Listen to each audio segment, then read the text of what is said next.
कौन है? दोनों के लिए कोई नहीं था। वो दोनों एक दूसरे के भाई थे, जिसमें से अब एक नहीं रहा। इसके बाद सियोन जिमी से कहता है, अपने भाई से मिलोगे क्या? लेकिन जिमी मना कर देता है कि मेरे अंदर हिम्मत नहीं है उससे मिलने की। अगर ओलिवर ने मुझे दोबारा देखा और फिर मैं उससे दूर हो गया तो दूसरी बार मुझे खोने का गम वो बर्दाश्त नहीं कर पाएगा। जिमी दोस्तों खुद भी 7 साल का है, लेकिन देखिए उसकी बातों बड़ी जैसी है। तो सियोन उससे कहता है कि ये मौका तुम्हारे पास दोबारा कभी नहीं आएगा, इसलिए हिम्मत करो और अपने भाई से आखिरी बार मिल लो। इसीलिए जिमी ओलिवर से मिलने के लिए तैयार हो जाता है। अब ओलिवर को जिमी से मिलवाने के लिए उसको भी स्टूडियो ले जाना पड़ेगा। लेकिन जब सियोन ओलिवर से स्टूडियो आने को कहता है तो वो सियोन को देखकर डर जाता है। उसे ये लगता है कि सियोन उससे झूठ कह रहा है और वो शायद उसका अपहरण कर लेगा। इसीलिए जिमी सियोन को सुपर हीरो रिम का फेवरेट एक्शन करके बताता है, और जैसे ही वो एक्शन सियोन ओलिवर के सामने करता है तो ओलिवर को यकीन हो जाता है कि सियोन सच में उसको जिमी से मिलवा सकता है। इसीलिए वो सियोन के साथ स्टूडियो आ जाता है। आज के दिन ओलिवर का जन्मदिन भी है, तो सारी तैयारियां होती है जन्मदिन के लिए। लेकिन जैसे वो जिमी को देखता है ना, वो सब कुछ छोड़कर जिमी को गले लगाते हुए कहता है, भाई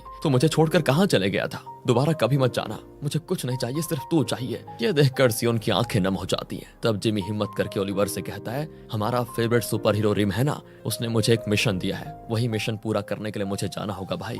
मिशन पूरा करके मैं तुमसे मिलने के लिए जरूर आऊंगा। ये सुनकर ओलिवर भी खुश हो जाता है कि ये तो अच्छी बात है, मेरी तरफ से बेस्ट लक भाई, मिशन अच्छे से करना। बेचारा ओलिवर जिमी के झूठ को सच समझ बैठता है। इसी वजह से जिमी की आखिरी इच्छा पूरी हो जाती है और इसके बाद वो भी दोबारा आत्माओं की दुनिया में चला जाता है और पीछे यादों से जुड़ी फोटो ओलिवर के लिए छोड़ जाता है। दूसरी तरफ अनाथ आश्रम वाले और हैन दोनों ओलिवर को ढूंढने में लगे होते हैं। इनको चिंता होती है कि अचानक से वो कहाँ चले गया। तब उन्हें सामने से ओलिवर आते हुए दिखाई देता है, जो बड़ा खुश लग रहा है। वो हैन को बताता है कि तुम्हें पता है, फोटो स्टूडियो वाले अंकल ने मुझे जिमी से मिलवाया, उस अंकल के पास जादू है। कहकर वो उसे फोटो भी दिखाता है दोस्तों, जो सियोन ने ओलिवर और जिमी की कैमरे से खींची थी।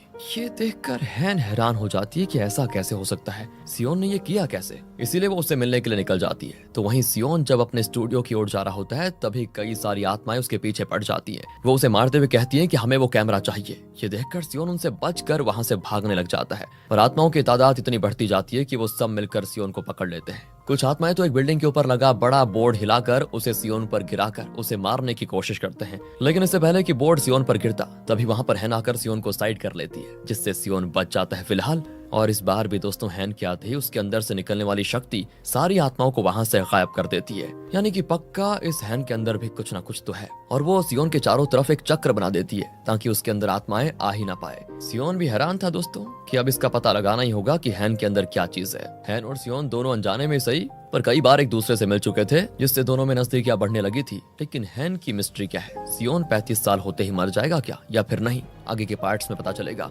अब इस पार्ट की शुरुआत में हमें सियोन के बचपन का सीन दिखाया जाता है, जहां पिता के मरने के बाद सियोन अपने अंकल के साथ रहता था। लेकिन जब उसके अंकल का 35 साल पूरा होने वाला था तो वो घर छोड़कर दुनिया के किसी और जगह चले गए, इस उम्मीद में कि शायद दूसरी जगह जाने के बाद वो शाप से बच जाए और 35 साल होते ही उनकी जान ना जाए। तो वो सियोन को भी साथ चलने को कहते हैं, लेकिन वो मना कर देता है। और इसके बाद से ही सियोन ने अपने अंकल को कभी नहीं देखा। उसे तो ये तक नहीं पता कि उसके अंकल 35 साल होते ही मारे गए या फिर अभी भी इस दुनिया के किसी कोने में जिंदा छुपे हैं, कुछ नहीं पता। अब प्रेजेंट टाइम में सियोन हैन से कहता है कि ये क्या चीज तुम्हारे अंदर से निकल रही है जो आत्माओं को दूर भगा रही है, बताओ। देखो मैं जानता हूँ कि तुम कोई नॉर्मल इंसान नहीं हो, तुम्हारे अंदर कुछ तो खास बात है, मुझे बताओ कि वो क्या है। लेकिन हैन कहती है कि अरे क्या हो गया तुम्हें, अपने दिमाग का इलाज कराओ। तुम एक तो अपने आप ही किसी से लड़ते झगड़ते रहते हो जबकि कोई सामने होता भी नहीं, और तुम्हें देखकर तो ऐसा लगता है तुम्हारा दिमागी संतुलन खराब हो रखा है, तुम्हें ना इलाज की सख्त जरूरत है। तभी वहाँ पर पुलिस आ जाते हैं जो सियोन को पकड़ने आए हुए थे, क्योंकि हैन ने सियोन के खिलाफ पुलिस में शिकायत कर दी थी कि सियोन ने ओलिवर का अपहरण किया।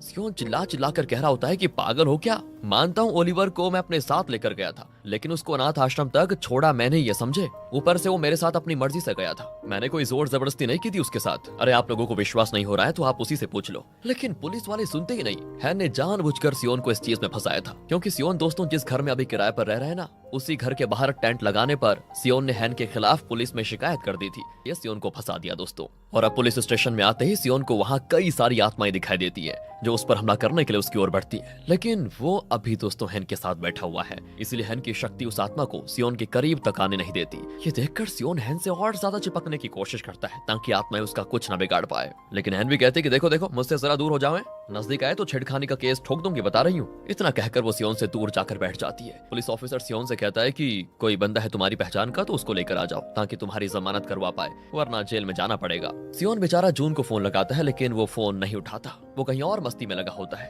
इसीलिए पुलिस वाले सियोन को जेल में डाल देते हैं, जहाँ पर कई सारी आत्माएं सियोन के अंदर आने का इंतजार कर रही थी। सियोन की तो डर के मारे हालत खराब हो जाती है। वो हैन से कहता है कि प्लीज मुझे माफ कर दो और ये केस वापस ले लो, वरना ये सब मुझे मार डालेंगे। हैन कहती ठीक है, मैं ये केस वापस ले लूंगी, लेकिन पहले बताओ कि हवा में लड़ाई क्यों करते रहते हो तुम? ये क्या तुम्हें भूत वगैरह दिखाई देते हैं? सियोन कहता है कि हाँ बिल्कुल ठीक कहा तुमने, मुझे भूत दिखाई देते हैं और मैं भूतों का फोटोग्राफर हूँ जो उनकी आखिरी इच्छा पूरी करता है। अब तो मुझे बाहर निकालो प्लीज। अब जाहिर सी बात है दोस्तों, भूतों की बातों पर कौन विश्वास करेगा? तो ये सुनकर हैन और पुलिस वाले दोनों सियोन पर हंसना शुरू कर देते हैं कि पागल हो गया ये। हैन जैसी वहां से जा रही होती है कि सियोन उसका हाथ पकड़ते हुए कहता है मुझे छोड़कर मत जाओ, मुझे तुम्हारी जरूरत है। लेकिन तब भी हैन वहां से चली जाती है। पर घर आकर वो सिर्फ यही सोचती है, क्या सियोन सच कह रहा था कि उसे भूत दिखाई देते हैं? नहीं यार, भूत वगैरह होते कहाँ है, वो जरूर कोई पागल आदमी है जो बेकार की बातें कर रहा है। मैं भी खामखा उसके बारे में सोच रही हूँ। अगले दिन जून तुरंत जेल में आता है और किसी दूसरे बंदे के शरीर में घुस जाता है और उस आदमी के जरिए सियोन की जमानत करवा देता है। सियोन तो उस पर बहुत चिल्लाता भी है कि अबे कहाँ मर गया था, आइंदा ऐसा किया तो मुझसे बुरा कोई नहीं होगा, समझ गया? फिर सियोन चर्च में फादर से मिलने जाता है और उनसे कहता है कि फादर देखिए, मैं जल्दी चर्च में नहीं आता, लेकिन आज आया हूँ भगवान का धन्यवाद करने के लिए, क्योंकि मेरी जिंदगी को खत्म होने के लिए करीब अब 100 दिन बचे हैं। मेरे पास तो जीने की कोई उम्मीद ही नहीं थी, लेकिन भगवान ने हैन के रूप में एक उम्मीद मुझे भेज दी जो शायद मेरी मौत को टाल सकती है। मैं बस आपसे यही जानना चाहता हूँ कि क्या हैन सच में मेरी मदद करने के लिए आई है या फिर बात कुछ और ही है? तब फादर कहता है कि देखो, भगवान ने क्या सोचा होता है वो हम नहीं जान सकते, बस तुम अच्छे की उम्मीद रखो, सब अच्छा होगा। तभी सियोन को पता चलता है कि फादर का कुछ टाइम पहले देहांत हो गया है और जिस फादर से वो बात कर रहा है वो फादर की आत्मा है।